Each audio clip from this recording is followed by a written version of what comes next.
નમસ્કાર દર્શક મિત્રો, આપ નિહાળી રહ્યા છો સાઈ ગ્રુપ મીડિયા હાઉસ દ્વારા સંચાલિત ઝટપટ ન્યૂઝ। સોશિયલ મીડિયા ઉપર મોહમ્મદ બિલાલ બની છેતરપિંડી કરનાર રાજસ્થાનના લોકેશને આખરે ઝડપી પડાયો। જલાલપુર તાલુકાની શિક્ષિકા સાથે 2.12 લાખની એણે ઠગાઈ આચરી હતી। સોશિયલ મીડિયા ઉપર ધાર્મિક વિધિના નામે છેતરપિંડી કરતી ટોળકીઓ સક્રિય થઈ છે, ત્યારે મરોલી પોલીસે ટેકનિકલ એનાલિસિસના આધારે રાજસ્થાનથી એક એવા ઠગને ઝડપી પાડ્યો છે કે જેણે મુસ્લિમ નામ ધારણ કરી જલાલપુરની એક શિક્ષિકાને લાખોનો ચૂનો લગાવ્યો હતો। જલાલપુર તાલુકાની એક મુસ્લિમ શિક્ષિકાને લગ્ન માટે પસંદ પાત્ર મેળવવામાં મુશ્કેલી પડતી હતી। આ દરમિયાન તેણે ઇન્સ્ટાગ્રામ ઉપર મેરેજ પ્રોબ્લેમ સોલ્યુશન નામની આઈડી પર સંપર્ક કર્યો હતો। આ આઈડી ચલાવનાર શખ્સ પોતે પોતાનું નામ મોહમ્મદ બિલાલ હોવાનું જણાવી રહ્યો હતો।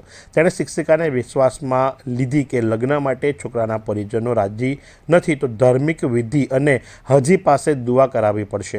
વિધિના બહાને તેણે અલગ અલગ તબક્કે કુલ્લે રૂપિયા 2,12,000 પડાવી લીધા હતા। લાખો રૂપિયા આપવા છતાં કોઈ ઉકેલ ના આવતા શિક્ષિકાએ સાયબર ક્રાઇમમાં ફરિયાદ નોંધાવી હતી અને મરોલી પોલીસ સ્ટેશનના પીઆઈ ગોહિલ અને તેમની ટીમે તપાસના ધમધમાટ શરૂ કર્યા હતા। ટેકનિકલ એનાલિસિસ અને બેંક ખાતાની વિગતો તપાસતા જાણવા મળ્યું કે આ ગુનો માસ્ટર માઇન્ડ આચરનાર જે ખરો એ રાજસ્થાની છે અને રાજસ્થાનમાં છે। પોલીસે રાજસ્થાનથી લોકેશ ઉર્ફે લક્કી પંકજ ભારતી કે માત્ર 21 વર્ષીય છે તેની અટકાયત કરી છે। તપાસમાં બહાર આવ્યું કે લોકેશ પોતે જ મોહમ્મદ બિલાલ બનીને સોશિયલ મીડિયા ઉપર લોકોની ધાર્મિક લાગણીઓ સાથે રમી નાણાં ખંખેરતો હતો। એટલું જ નહીં, કોર્ટ દ્વારા 3 દિવસના રિમાન્ડ પણ આપવામાં આવ્યા છે, કારણ કે જલાલપુરની યુવતી સાથે મોહમ્મદ બિલાલ નામે વાત કરનાર આરોપીને આખરે ઝડપી લેવામાં આવ્યો અને રાજસ્થાનથી લોકેશ ઉર્ફે લક્કી ભારતી હોવાનું સામે આવ્યું અને પોતે જ મોટા નામ ધારણ કરી અને વિધિના નામે લાખો રૂપિયા ખંખેરતો હતો।